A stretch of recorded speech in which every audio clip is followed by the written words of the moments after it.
Hello, it's Yvonne here. Coming to you from, where am I? Berlin Airport on my way to Milan for a little bit of recovery. So this is the usual Monday Night Live. I'm trying to be inconspicuous in the airport. Usual Monday Night Live coming to you from Europe today. Hopefully you are getting this. So if you're watching this live, please let me know. I know it's now outside of our usual time. But yesterday was my amazing Sunday. It was the marathon run, and it was not your average Sunday. It was hard, it was tough, it was fun, it was full of hope and anticipation. It was just amazing to see, runners from 111 countries all participating in something that meant something to each and every person. And, if only the world could get on well like that. And I know that some of you think, oh, well, that's fine for her. She runs, she does a marathon, but the training is exactly the same as what we propose when people go on hikes. And we think that we don't have enough time. We can find every single excuse to put it off or say that life is busy. But if it's really important to you, you'll find a way. You'll move heaven and earth, and everybody's marathon or everybody's Everest is different. And you know, if I had looked at my year, well, I did look at my year, and if I had thought about it, I would have said it's too hard. I would have found an excuse. I would have found ways to say I can't do that, instead of looking for ways to make it work. And when you find and look for the ways to make it work, then the whole world opens up to you, because the fitter you become, whatever level you're starting from, is it just makes those ups and downs of life a whole lot easier to deal with. So let me check. Hello, Carolyn from Rome. I'll see you in a couple of days in Corsica. Hello, Marlena. Hello, Cheryl. Hello, Anne. Hello, Moira. Hello, Linda. Lovely to have you here. So how was my run? Well, the atmosphere in Berlin was unbelievable. I'm still wearing my wristband. The biggest now the biggest marathon in the world. 58,000 started and 54,000 finished, whether people didn't actually registered and didn't start. And there were people of all ages, all shapes, all sizes, all fitness levels, just participating and giving it a go.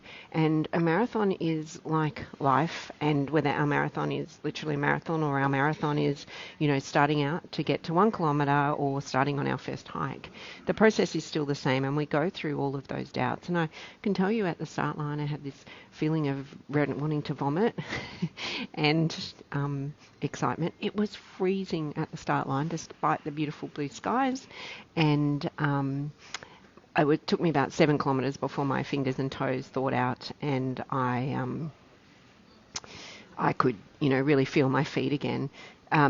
But you go through all those elements of self-doubt all through the training, all through my year of training, where I was here and I wasn't here, and I had things on, and I didn't want to get out of bed, and I didn't want to do some of the training. But I knew that if I missed a day, then on the run itself I would be paying for it, and I'd be beating myself up. And that's what we say with our hiking training as well, especially when you book on an adventure with us, is we give you a plan, and we give you that plan well in advance so you can factor it into your life. Because training shouldn't be your life. Training should just be part of what you do. And like I said, the fitter you become, whatever your starting base is, the more you're able to deal with those, I find, those ups and downs of life. And doesn't mean life gets easier, you're just able to manage it a whole lot better. Hello, Maria Antoinetta. Hello, Kylie. Hello, Melanie. I've got all these people. Hello, Sandy. All these people that I don't know. So thank you for watching as well, and for letting me know who you are. And hello, Alethea, as well. So it was about 7 kilometres before I looked at my watch. I passed people running with no shoes. I don't know how they would have done that. I passed people who were dressed up. People passed me. I bumped into some Australians, so I had a chat with those along the way. There was a blind runner running with his daughter, who was my age. We had to talk about the footy, go to Brisbane Lions. And then there was a patch where it was everyone, they have gels and stuff, and people putting their gels on the throwing them on the concrete, so on the bitumen, so it was really sticky. The sound was actually really, really intense at that point. Thank you, Alethea. Thank you. And thank you for following me along the way. Mary, you want to see my training timetable? Well, I can share it. It was all year, though, so I can share it, but I found a way. And if you looked at my year, I was probably away, on and off for 6 months, but I still found a way to make it work. But training isn't just like hike training. It's not just about being out on the trails. It is about, building the strength in our muscles. It's building the strength in our head as well, because that's where most of the chatter is. And it would have been easy to just stop and walk, but I didn't want to do that. I did walk through the water stops after about kilometre 28. So I know some of you tracking me were wondering why I had slowed down so much, but I wanted to, it was nerve-wracking watching me moving. But it was also, sorry, people keep moving near me. It was also, to give my legs a rest, but to take stock as well of, what I was about to achieve. And then when we came around that corner, and saw the Brandenburg Gate there. Well, that was pretty amazing. And you knew, the crowds were kind of starting to come onto the path as well. So you didn't have a whole lot of space, but you knew by that point that, you had it in the bag, and whatever you did was whatever you did. There was never a point where you were running alone. It was always crowded. You're always ducking and weaving. And I was following the thin blue line, or the thin 3 lines, as we know, because it's Adidas, or Adidas is a sponsor here as well. So it was just a really amazing experience. And if I think about, as we get older, it's really, we think about the last time we did something for the first time, and it gets harder as you get older.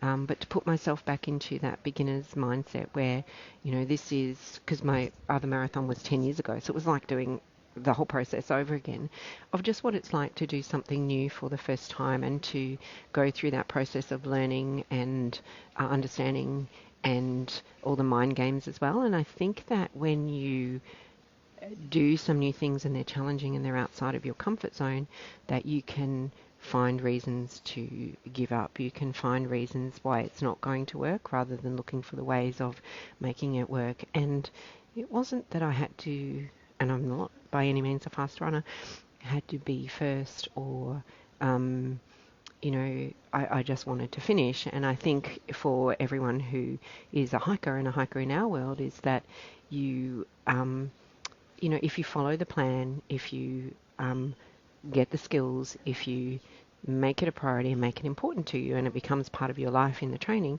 then, your success happens success happens before you get to the trail. Success happens before you get to the multi-day hike. And, we're all the same. We all have those fears. We all have those reasons why we would want to give up.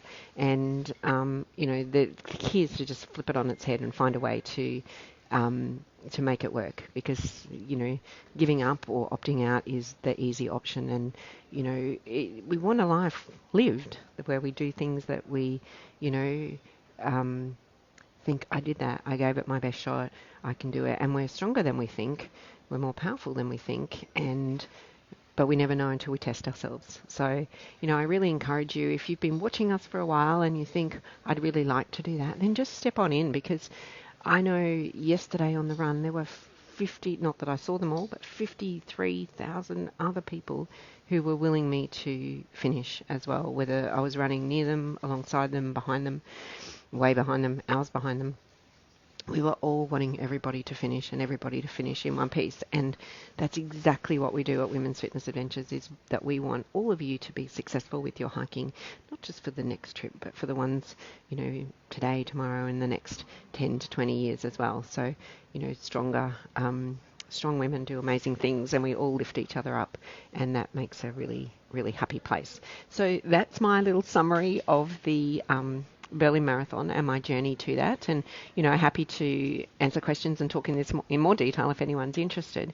But, the parallels to everything are very much the same. We just have to put ourselves out there and live our life, because it is all too short, and we all know the pandemic taught us that as well. And there's lots and lots of people on here, lots of members that I can see, and some non-members as well, people watching from all over, so thank you very much. Now I do have a big hike, so I'm taking a few days with Michelle, who is a member and my running friend. We're heading off for a bit of a break. Am I feeling okay? Yes.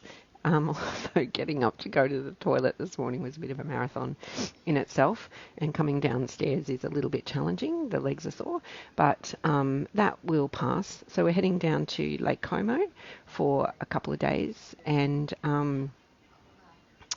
have a bit of a rest down there and probably a massage, and then we meet the rest of our group for our hike, our Women's Fitness Adventures hike in Corsica. And I'll just change the messages there. Our Women's Fitness Adventures hike in Corsica, which will be loads and loads of fun as well. So our first time to Corsica as well. So looking forward to that. But yeah, just a little bit of time to recover, like totally recover. My arms and shoulders are a little bit sore. I think keeping warm in the very beginning was, this kind of huddling. And then obviously I was carrying some tension through my shoulders and back as I was running along as well. On the way, I did manage to eat some bananas and apples that they had for us, and I had my little pikelets in my pocket, but I don't care if I never see those things for a good couple of weeks because I'm just sick of them, totally sick of them. Thank you, Kerry. Thank you for the congratulations. So yeah, I really encourage you, if hiking's been on your list and you've been watching us for a while, and I know in the post that Courtney put up about what I was doing on our main page here that there were lots of congratulations from people I don't know, so thank you very much if that was one of you.